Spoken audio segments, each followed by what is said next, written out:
శ్రీ గురుభ్యో నమ. వ్యాస విరచిత శ్రీమద్ భాగవతంలో దశమ స్కందంలో నేడు మనం సప్తమ అధ్యాయాన్ని ప్రవచించుకుంటున్నాం. ఇందులో నేడు చెప్పుకోబోయేటువంటి అంశం పూతన యొక్క ఘట్టం అయిపోయిన తర్వాత శకటాసురుడు, తృణావర్తుడు అనేటువంటి అసురులు నందవ్రజానికి చేరుకోవడం జరిగింది. 7వ అధ్యాయంలో మొదటి 10 శ్లోకాల్లోనే శకటాసురుణ్ణి భగవంతుడు వాడి యొక్క ఎముకలు విరక్కొట్టినట్టుగా ఆ శకటాన్ని ముక్కలు ముక్కలు చేసి పారేశారు బాలకృష్ణుడు. ఇక రెండో రాక్షసుడైనటువంటి తృణావర్తుడి యొక్క సంగతి వస్తున్నాం ఇప్పుడు. ఈ లోపల జరిగిన సన్నివేశం, ఆ శకటాసురుని యొక్క సంహారం అయిపోయిన తర్వాత బాలకృష్ణుడికి చేయవలసినటువంటి శాంతి పూజలు ఏవైతే ఉంటాయో, ఏ గ్రహ దోషాలు రాకుండా చేయవలసినటువంటి శాంతులు, స్వస్తివాచనాలు, పుణ్యావచనాలు ఇవన్నీ కూడా జరిపించడం అనేటువంటిది ముందు వర్ణించి తర్వాత తృణావర్తుడు అనేటువంటి రాక్షసుడి దగ్గరికి వస్తున్నారు. ఈ విషయంలో ముందుగా దైవస్మరణ చేసుకుని ప్రారంభించుకుందాం.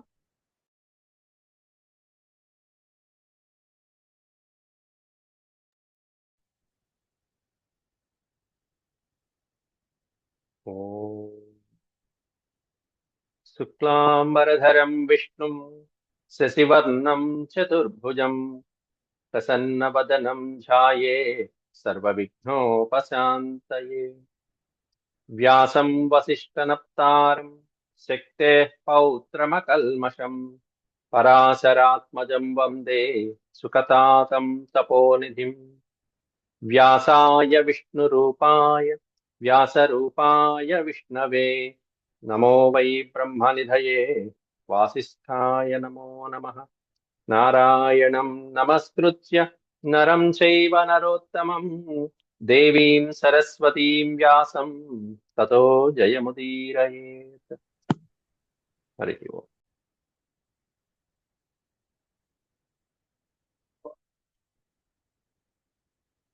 ఇక దీంట్లో మనం పూర్వపాఠంలో 10 శ్లోకాల వరకు చెప్పుకున్నాం.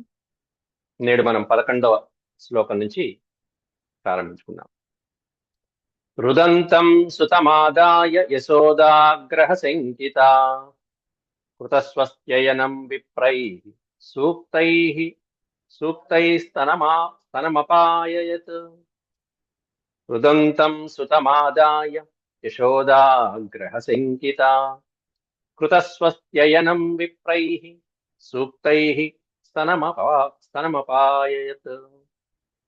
రుదంతం సుతం ఆదాయ యశోదా గ్రహశంకిత కృతః స్వస్త్యయనం విప్రైః సూక్తైః స్తనం అపాయయత్. స్తనం అపాయత్, ఈ అక్షరం దగ్గర పెడితే స్తనం అపాయయత్. ఇక సుత అంటే కుమారుడు.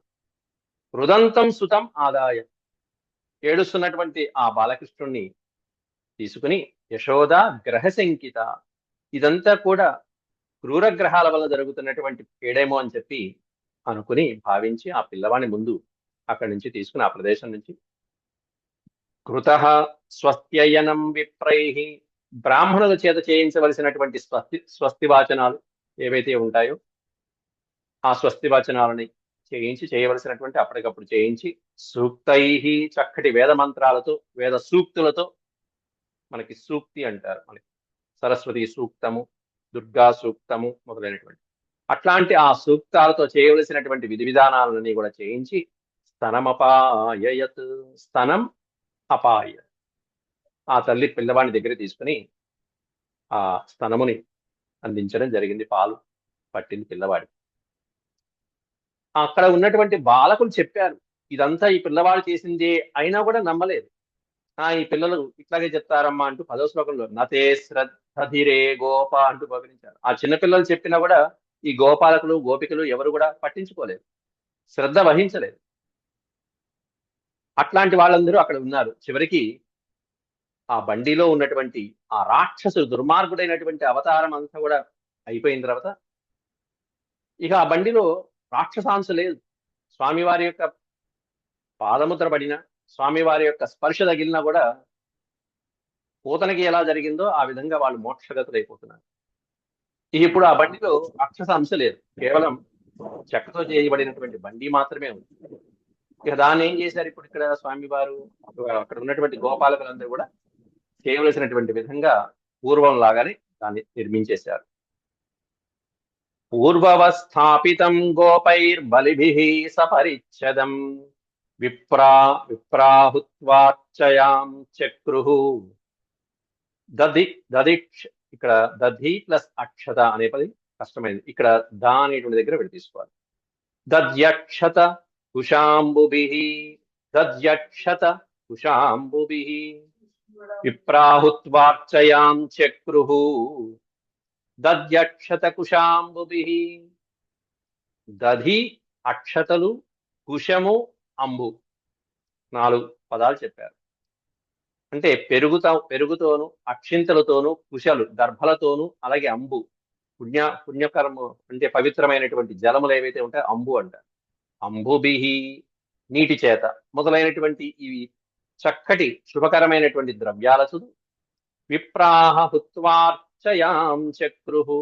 బ్రాహ్మణోత్తములు చేయవలసినటువంటి హుత్వ హోమ కార్యక్రమాలు మొదలైనటువంటివన్నీ హోమాలు చేసి అర్చయాం చక్రుః చేయవలసినటువంటి అర్చనలన్నీ చేశారు ఇటువంటి మంగళకరమైనటువంటి ద్రవ్యాలతో.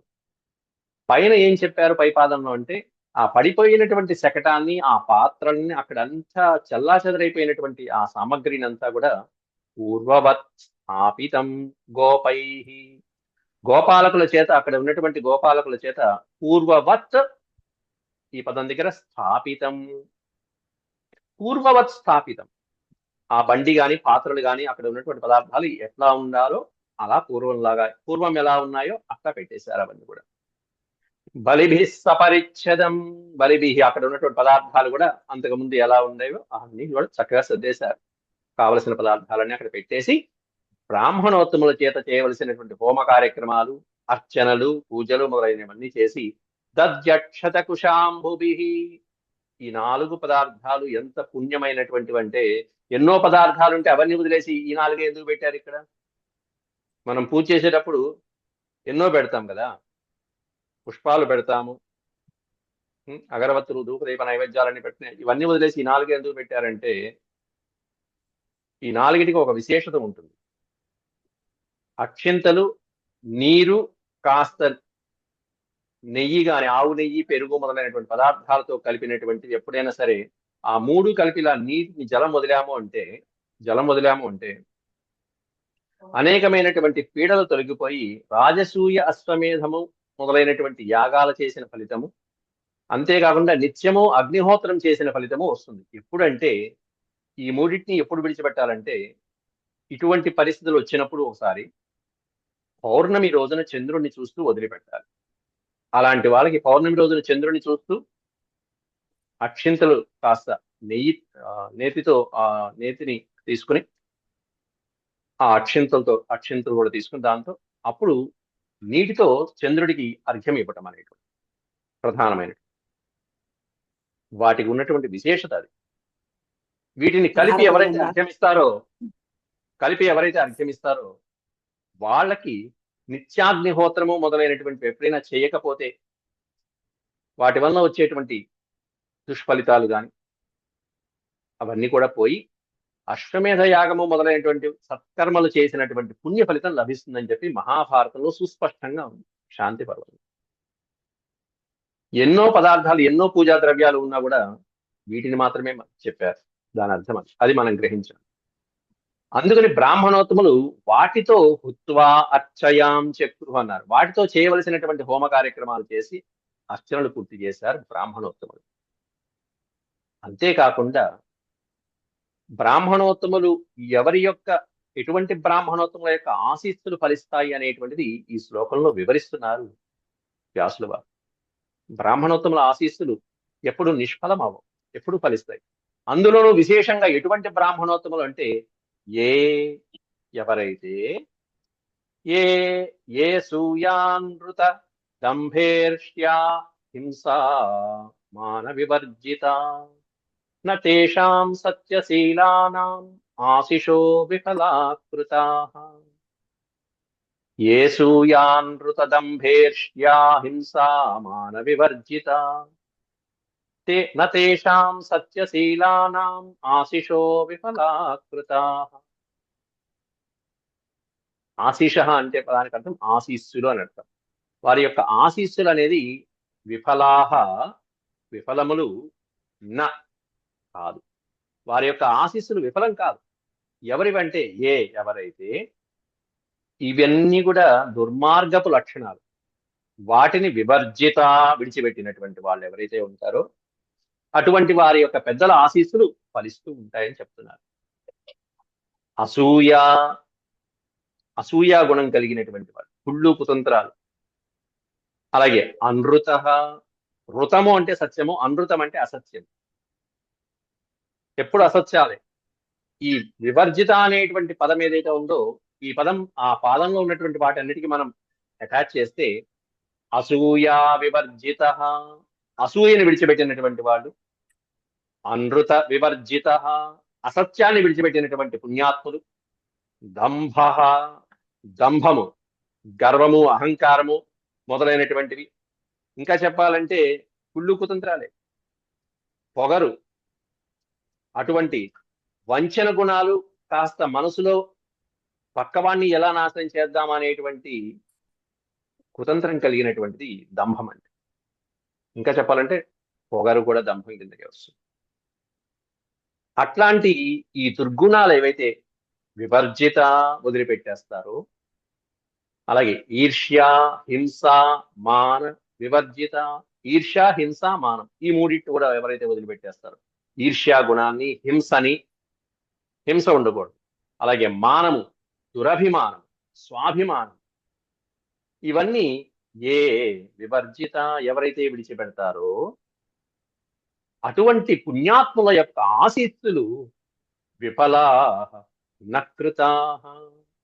తేషాం సత్యశీలానాం, అటువంటి సత్యశీలుల యొక్క, మహానుభావుల యొక్క, పురుషోత్తముల యొక్క, బ్రాహ్మణోత్తముల యొక్క ఆశీస్సులు న విఫలాకృతా, ఎప్పటికీ విఫలమవ్వవు కదా అంటూ, అందువలన అటువంటి బ్రాహ్మణోత్తములు ఏరి కోరి తెచ్చుకుని ఈ పిల్లవాడికి ఆశీస్సులు అందిస్తున్నాడు, స్వస్తి పుణ్యాహవచనాలు చేయిస్తున్నాడు నందుడు. ఇక వాళ్ళు వచ్చినటువంటి బ్రాహ్మణులు కూడా చక్కటి చతుర్వేదాలతో, చతుర్వేద మంత్రాలతో, పవిత్రమైనటువంటి జలములతో ఎలా అభిషేకిస్తున్నారు అనేటువంటిది తర్వాత 14వ శ్లోకంలో చెప్తున్నాడు. నందుడు పిల్లవాడిని దగ్గరే కూర్చోబెట్టుకుని బ్రాహ్మణోత్తముల దగ్గర ఇతి బాలకమాదాయ, ఆదాయ అంటే గ్రహించరా, ఆ పిల్లవాడిని ఎత్తుకున్నాడు నందుడు. బ్రాహ్మణోత్తములు ఎదుర్కొండా ఉన్నారు. ఏం చదువుతున్నారు? సామర్గ్యజురుపాకృతై, సామర్గ్యజు ఉపాకృతై, సామ ఋక్ యజు ఈ 3 పదాలు. అంటే వేదత్రయం ఏదైతే ఉందో త్రయీ అంటారు వేదం, ఈ 3 వేదాలు. సామర్గ్యజు, సామ ఋక్ యజు 3 పదాలు.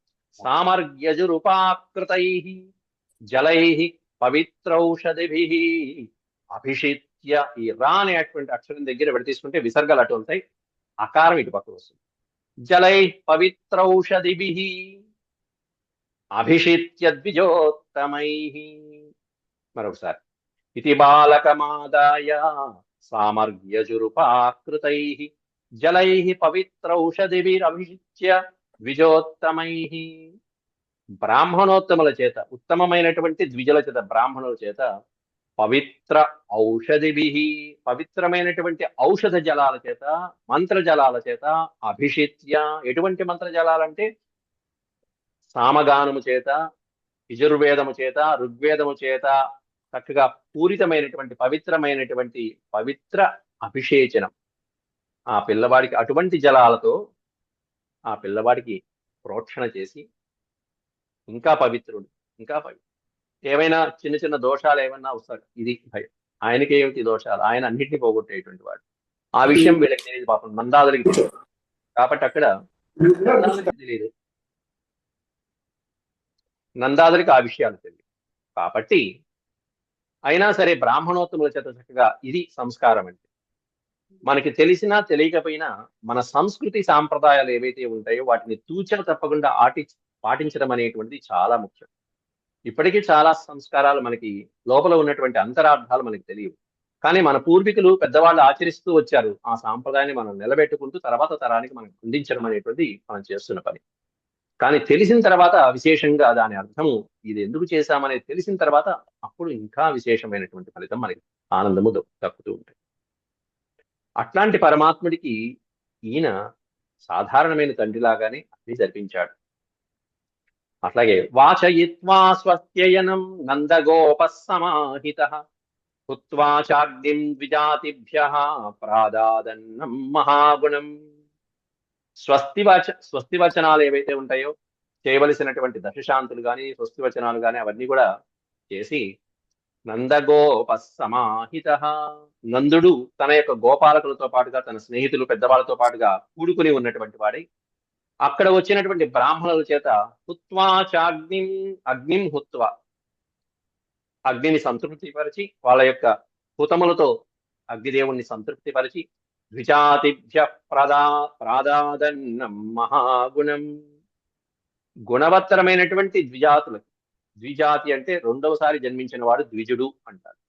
బ్రాహ్మణోత్తములకి అన్నం ప్రాదాత్, వచ్చినటువంటి గొప్ప గొప్ప బ్రాహ్మణులందరికీ కూడా అన్న సంతర్పణ చేశాడు. కావలసినటువంటి విధంగా వాళ్ళకి కావలసినట్టుగా భోజన భోజన సామగ్రిలు మొదలైనటువంటివన్నీ సమకూర్చడమే కాకుండా అన్నం అంటే అన్నదానం చేయటం, పాయసాన్నము మొదలైనటువంటి ద్రవ్యాలతో చక్కగా ఇష్టమైనటువంటి మిష్టాన్నాన్ని పెట్టడమే కాకుండా గావహ సర్వగుణోపేత వాసస్ర రుక్మ మాలినీ, వాసస్ర రుక్మ మాలినీ, గావహ గోవులు. ఎట్లాంటి గోవులు అంటే ముసలి ఆవులు, లేకపోతే వయసు పెరిగిపోయి ఇంకా వృద్ధ దశకు వచ్చేసి ఇక మరణ దశకు వచ్చినటువంటి ఆవులు కాదు, ఎండిపోయినటువంటి ఆవులు కాదు, పాలు ఇవ్వనటువంటి ఆవులు కాదు. సర్వగుణోపేత గావహ, సౌష్ఠవమైనటువంటి చక్కటి పాలిచ్చేటువంటి ధేనువులు ఏవైతే ఉంటాయో, దూడతో కలిగినటువంటి ధేనువుల్ని వాటితో పాటుగా దానం చేశాడు, గోదానం. గావ సర్వగుణోపేత, వాటితో పాటుగా వాసహ స్రక్ రుక్మమాలిని, బంగారముని మాలలని అలాగే వస్త్రాలని ఆవులని మొదలైనటువంటి వాటిని అన్నిటిని కూడా చేయవలసినటువంటి దానాలు ఏవైతే ఉంటాయో ఆ దానాలన్నీ చేశాడు నందుడి తృప్తి కోసం. పిల్లవాడికి ఎటువంటి దోషాలు రావు. పిల్లవాడిని ఎంత కాపాడుకుంటున్నారో చూడండి తండ్రి అక్కడ. ఆత్మజాభ్యుదయార్థాయ ప్రాదత్తే చాన్వయుంజత. ఆత్మజహ అంటే పిల్లవాడు, తన ఆత్మతో పాటు జహ జన్మించిన వాడు.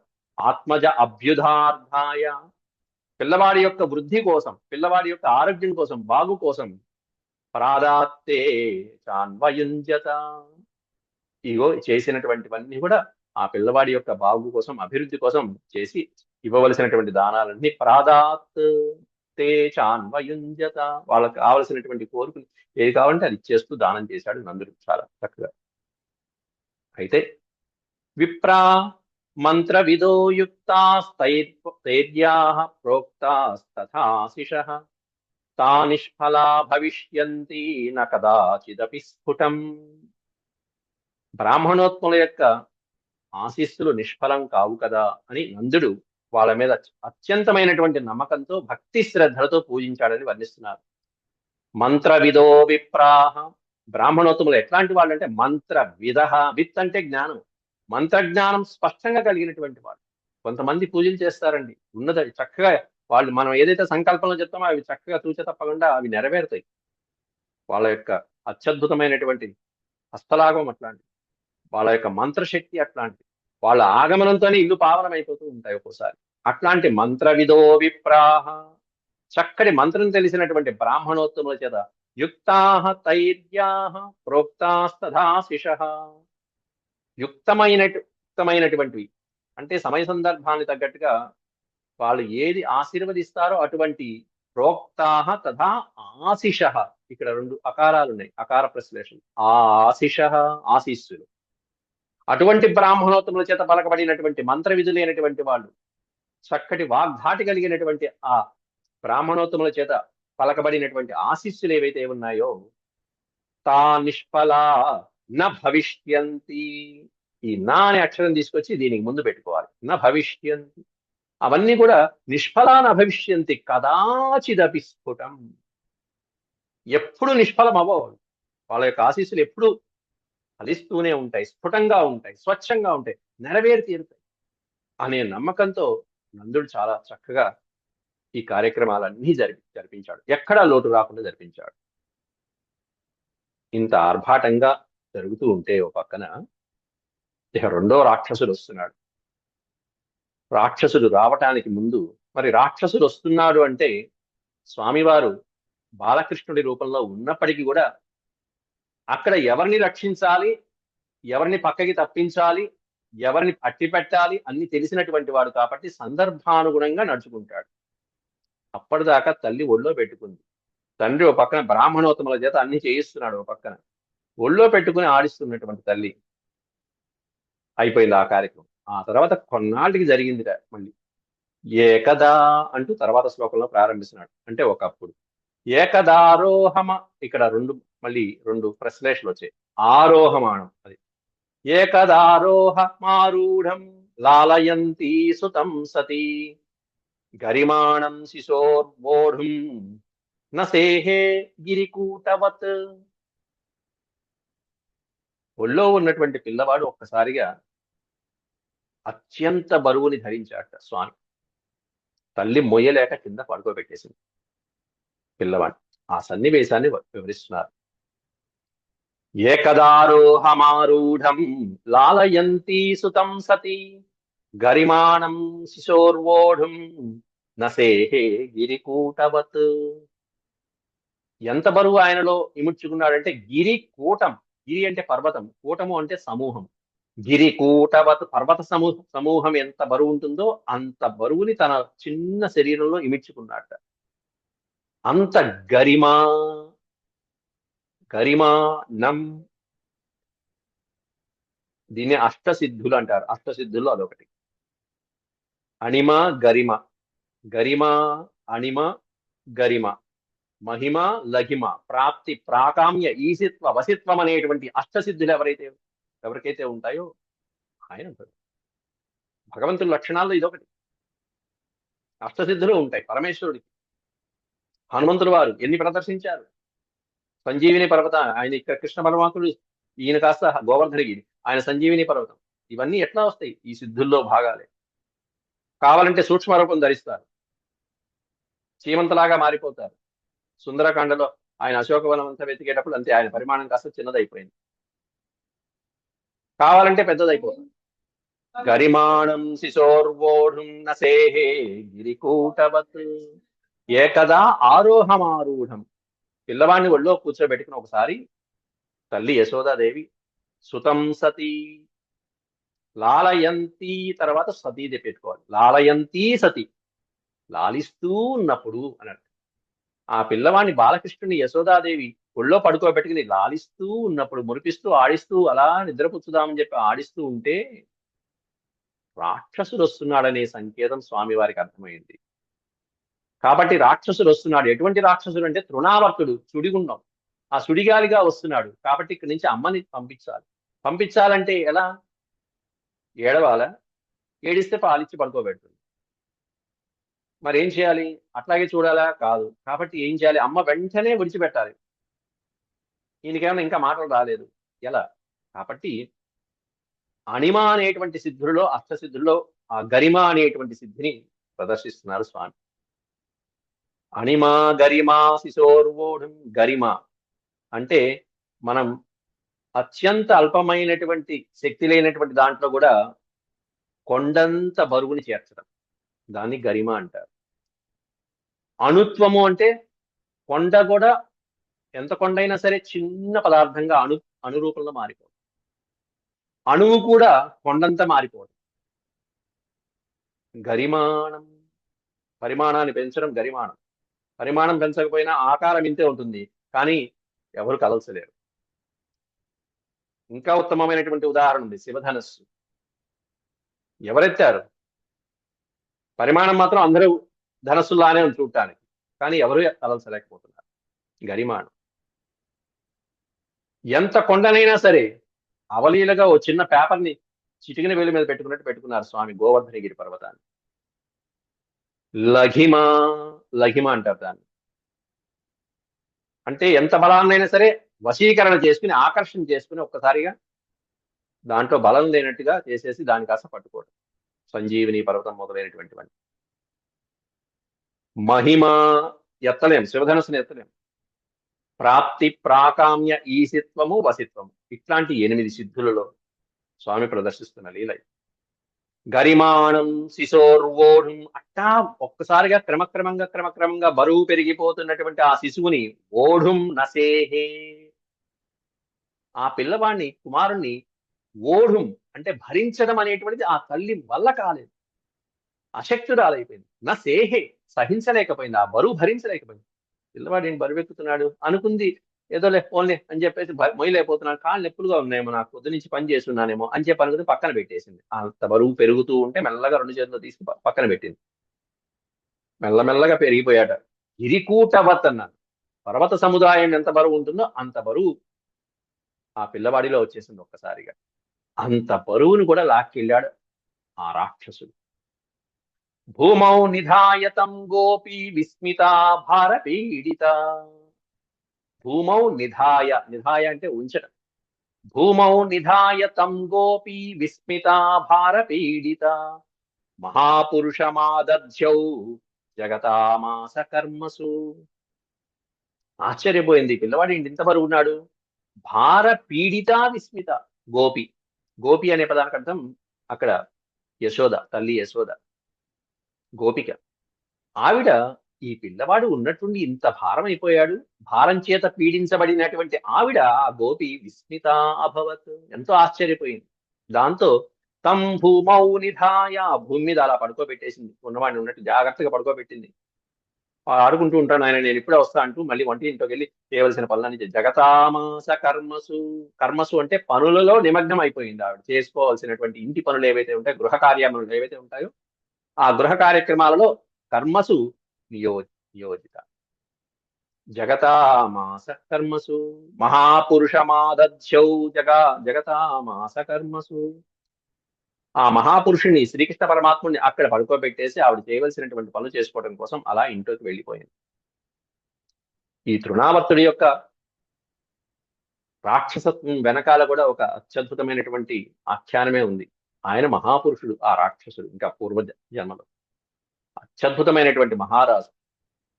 మహారాజు యొక్క పరిపాలన కూడా చాలా సుందరమైనటువంటి చేసి, అతని పేరు పూర్వ జన్మలో సహస్రాక్షుడు అనేటువంటి మహారాజు. ఎన్నో పుణ్య కార్యక్రమాలు చేశాడు. కాకపోతే ఒకానొక దుర్దినం రోజు అనుకోని విధిల ప్రకారం దుర్వాహ మహర్షిని అవమానించడం జరిగింది. ఆయన కనిపించినా కూడా విధి ప్రకారము ఆయన సత్కారం చేయవలసినటువంటి, శాస్త్ర ప్రకారం జరిపించవలసినటువంటి పూజాది గౌరవ సత్కారాలు చేయకపోవడంతో దుర్వాసుడు కోపించి రాక్షసుడిగా మారిపోమని శపించాడు. ఆ తర్వాత మళ్ళీ కాళ్ళ వేళ పడితే అప్పుడు శ్రీకృష్ణ పరమాత్ముడి యొక్క ఆయన స్పర్శతోను ఆయన చేతిలో మరణం పొంది నువ్వు మళ్ళీ తిరిగి నువ్వు మోక్షాన్ని పొందుతావయ్యా అని చెప్పి దుర్వాస మహర్షి శాపావసానాన్ని, శాప పరిహారాన్ని కూడా చెప్పడం జరిగింది. ఈ రాక్షసుల వెనకాల ఉన్నటువంటి ఈ కథలన్నీ కూడా మనకి అనేకమైనటువంటి పురాణాలలో నిక్షిప్తమై ఉంటాయి. వీళ్ళందరికీ మోక్షం కల్పించడం పరమాత్మ యొక్క లక్ష్యం. ఎక్కడో ఉంటుంది ఏ జన్మలోనో, వాళ్ళందరినీ తీసుకొచ్చి ఇక్కడ పెడుతూ ఉంటారు. అట్లా ప్రతి లీల వెనకాల ఒక అంతరార్థము, ఒక జగత్ కళ్యాణము, అటు పక్కన శాప విమోచనాలు ఇవన్నీ జరుగుతూ ఉంటాయి. ఆ దైత్యుడి గురించి ఈ శ్లోకంలో వివరిస్తున్నారు. దైత్యో నామ్నా తృణావర్త కంసభృత్య ప్రణోదిత. ప్రణోదిత అనొచ్చు, ప్రచోదిత అనొచ్చు, బాగుంటుంది. ప్రేరేపించబడినవాడు కంసుడి యొక్క భృత్యుడు, సేవకుడు. కంసుడి చేత ప్రేరేపించబడినటువంటి భృత్యుడు, సేవకుడు. ఎవరయ్యా అంటే తృణావర్త నామ్నా దైత్య. తృణావర్తుడు అనేటువంటి పేరు కలిగినటువంటి రాక్షసుడు. దైత్యో నామ్నా తృణావర్త కంసభృత్య ప్రచోదిత ప్రణోదిత చక్రవాత స్వరూపేణ జహారాసీనమర్భకం. వెంటనే వాడు ఆ తృణావర్తుడు, వర్తులము అంటేనే గుండ్రంగా తిరిగేది, తృణము గడ్డి పరక, తృణం అంటే గడ్డి పరకతో పాటుగా ప్రతిదీ మొత్తం అన్నిటినీ కూడా మొత్తం అలా వస్తాడు, అలా చుట్టేసినట్టుగా, గడ్డిని చుట్టేసినట్టుగా ఒక గడ్డి అయితే మనం ఈజీగా దులిపేసుకోవచ్చు. కానీ గడ్డిని అలా ఒకదానికొకటి కట్టేసిన తర్వాత మొత్తం కడితే మనం గడ్డి పరకైనా సరే బలంగా తయారవుతుంది. ఈ వర్తనం వలన వాడికి అత్యంతమైనటువంటి బలం కలుగుతూ ఉంటుంది. అట్లాంటి తృణావర్తుడు అనబడేటువంటి రాక్షసుడు కంసుడి యొక్క సేవకుడు, కంసుడి చేత ప్రేరేపించబడిన రాక్షసుడు చక్రవాత స్వరూపేణ సుడిగుండం, మొత్తం సుడిగుండం లాగా వచ్చం గాలిలో వచ్చేటువంటి సుడిగుండాలు ఏవైతే ఉంటాయో సుడిగాలి, ఆ సుడిగాలి లాగా స్వరూపేణ ఆ రూపంలో వచ్చాడు ఆ రాక్షసుడు. జహారాసీనమర్భకం. ఈ దీంట్లో 3 పదాలు ఉన్నాయి విడి తీసుకుంటే. జహార ప్లస్ ఆసీనం ప్లస్ అర్భకం. అర్భకుడు అంటే పిల్లవాడు. ఆ చిన్న బాలకృష్ణుడిని ఎలా ఉన్నట్టు ఆ పిల్లవాడు అనేది కూడా వర్ణిస్తున్నారు అక్కడ. ఆసీనం, ఆసీనం అంటే కూర్చోవడం. అంతకుముందు పాఠంలో మొట్టమొదట ప్రారంభించినప్పుడు ఏమైనా పిల్లవాడు బోర్లా పడ్డాడు అనేటువంటి సందర్భం చెప్పారు అక్కడ.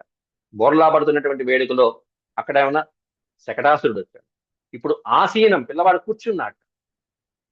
జహార ఆసీనమర్భకం, పిల్లవాడు కూర్చుని ఉన్న సందర్భంలో ఆ తృణావర్తుడు చక్రవాత స్వరూపేణ సుడిగాలి రూపంలో వచ్చేసి ఆ పిల్లవాడిని కాస్త జహార తీసుకెళ్లిపోయాడు. అప్పటికే స్వామివారు తన దేహంలో ఉన్నటువంటి బరువునంతా నిక్షిప్తం చేశారు. అయినా సరే వాడు పైకి లేపాడు. ఇక మెల్లగా మెల్లగా స్వామి అక్కడికి వెళ్ళిన తర్వాత విశ్వరూప ప్రదర్శన. ఆ బలం ఎంత అంటే ఇక వీడు భరించలేక వామ్మో ఇక నా వల్ల కాదని పడేసేంత విధంగా పడేయటము, వీడి ప్రాణాలు పోవాలి, మోక్షం కలగాలి. గోకులం సర్వమావృణ్వన్ ముష్ణం చక్షుంషి రేణుభిః ఈరయన్ సుమహాఘోర శబ్దేన ప్రదిశో దిశః. గోకులం సర్వం ఆవృణ్వన్, మొత్తం గోకులమంతా కూడా వీడి యొక్క రేణుభిః చక్షుంషి. రేణుభిః అంటేనండి దుమ్ము ధూళి, ఈ గాలి వలన సుడిగాలి వలన పైకి లేచినటువంటి దుమ్ము ధూళి మొదలైనటువంటి వాటితో మొత్తమంతా గోకులం నందవ్రజమంతా కూడా ఆ వృణ్వన్ కప్పివేసేశాడు. తన యొక్క గాలి చేత మొత్తం ఈ దుమ్ము ధూళి మొదలైనటువంటి వాటిని మొత్తం గోకులం అంతా కప్పేశాడు. గోకులం సర్వమావృణ్వన్ ముష్ణం చక్షుంషి రేణుభిః.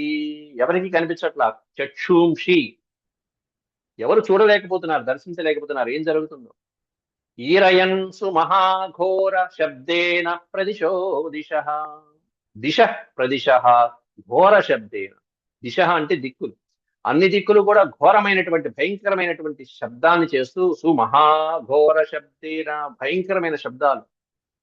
గాలి వీస్తే ఎట్లా ఉంటుందో అంత భయంకరమైనటువంటి గాలితో ఒక్కసారిగా ఇప్పటికీ ఎన్నో ప్రదేశాల్లో ఇప్పటికీ కూడా అటువంటివన్నీ ఇప్పటికీ మనం చూస్తూనే ఉంటున్నాం తరచు. పెద్ద పెద్ద కార్లు మొదలైనటువంటి కూడా లేచిపోతూ ఉంటాయి ఆ సుడిగాలి. ఇళ్ళు మొత్తం కొట్టుకెళ్ళిపోతూ ఉంటాయి అట్లాంటి పెద్ద సుడిగాలి. ఈరయన్ సుమహాఘోర శబ్దేన ప్రదిశో దిశః. దిశ ప్రదిశ, మొత్తం దిక్కులన్నీ పెక్కడెళ్ళిపోయేటువంటి విధంగా శబ్దం చేసుకుంటూ వచ్చాడు ఘోరమైనటువంటి ఆ సుడిగాలి రాక్షసుడు. ముహూర్తమభవద్ఘోష్టం, ముహూర్తమభవద్గోష్టం రజసా తమసావృతం సుతం యశోదా నాపశ్యత్ తస్మిన్ న్యస్తవతీయతః. ముహూర్తం అభవత్ గోష్టం, ఒక్క ముహూర్తంలోనే 45 నిమిషాలు, ఒక్క ముహూర్త కాలంలోనే గోష్టం అభవత్. గోష్టము అంటే గోకులం, ఆ నందవ్రజం అంతా కూడా అభవత్ అయిపోయింది. ఏమైపోయిందంటే రజసా తమసా ఆవృతం, మొత్తం దుమ్ము ధూళితో మొత్తం గోకులం అంతా నిండిపోయింది. తమసావృతం, అంధకార ఆవృతం అయిపోయింది. ఆవృతం అంటే చుట్టివేయడం, చీకటి చుట్టివేసింది రజస్సుతో. ఇప్పటికీ కూడా రాజస్థాన్ మొదలైనటువంటి ప్రాంతాల్లో ఇసుక తుఫాన్లు వస్తూ ఉంటాయి. ఇంక అంతే, ఆ పక్కన ఉన్నటువంటి పల్లెటూళ్ళన్నీ కూడా మొత్తం అంతా ఇసుకతో కప్పిపడిపోయి ఉంటాయి. అట్లా రజసా తమసావృతం అభవద్ గోష్టం, ఆ గోష్టం అంతా ఆ శాలంతా కూడా అట్లా ఒక్క క్షణకాలంలో పాటు ముహూర్తంలో ఆ విధంగా అయిపోయింది. అయితే పిల్లవాడిని చూసుకుంది తల్లి యశోద, ఎక్కడా కనిపించాల. సుతం యశోద నా అపశ్యత్. అపశ్యత్ అంటే చూడటం, నా అపశ్యత్ చూడలేకపోయింది. యశోదాదేవి తన పిల్లవాడిని చూడలేకపోయింది. ఎక్కడ? తస్మిన్ న్యస్తవతీయతః, ఎక్కడైతే అంతకుముందు న్యస్తవతి ఉంచిందో, న్యస్త అంటే ఉంచడం, న్యస్తవతి ఉంచినటువంటి ఆవిడ ఆ ఉంచిన చోట ఆ పిల్లవాడిని చూడలేకపోయింది. ఏమయ్యాడు నా పిల్లవాడు ఇక్కడ లేడు, ఇక్కడే పెట్టానే, ఏమయ్యాడు, ఎట్టిల్లాడా అని చెప్పి అటు ఇటు చూసుకోవడం మొదలుపెట్టింది. ఆ తర్వాత ఆ పిల్లవాడిని పైకి తీసుకువెళ్ళినటువంటి ఆ తృణావర్తులు తర్వాత వాడి పరిస్థితి ఎలా ఉంది అనేటువంటి తర్వాత శ్లోకాల్లో ఇంకా 32 శ్లోకాల వరకు 37 శ్లోకాల వరకు ఉంది. రేపటి పాఠంలో ఈ అధ్యాయం ముగించుకోవచ్చు మనం. ఓం శాంతి శాంతి శాంతి. యదక్షరపదభ్రష్టం మాత్రాహీనం చ యద్భవేత్ తత్సర్వం క్షమ్యతాం దేవనారాయణ నమోస్తుతే. సర్వం శ్రీకృష్ణార్పణమస్తు. ఓం నమో భగవతే వాసుదేవాయ. హరి ఓం.